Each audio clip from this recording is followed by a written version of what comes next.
You're already in college and you're already a pro at social media, right? You're posting anyway, stories, memes, whatever. So why aren't you getting paid for it? Being broke in college? Yeah, that's a choice now. Flipping burgers for 12 bucks an hour just to afford gas money and instant noodles? Nah, not anymore. Let me put you on to something real. We've got the ultimate college side hustle. You don't need to sell anything weird. You don't need a resume. And you don't need to be some influencer. All you gotta do is post. That's it. Post. And you get paid when your friends save money.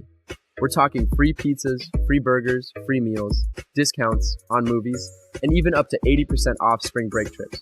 That means you're literally making money by helping people spend less. Think about it. Every college student wants to save cash. You're just the plug that helps them do it. And here's the kicker. We've got college students already doing this, making hundreds to even thousands every single month, posting, sharing, and helping their crew save money and stacking up cash while doing it. And guess what? You'll never have to beg your parents for gas money again. You'll never stress when your friends want to hit happy hour or go on a weekend trip, because your side hustle pays for it. So here's the move. Click, tap, message, whatever. Just find out how to get in before your roommate does. Because this thing's moving fast, and there's only room for so many reps on each campus. See you on the inside.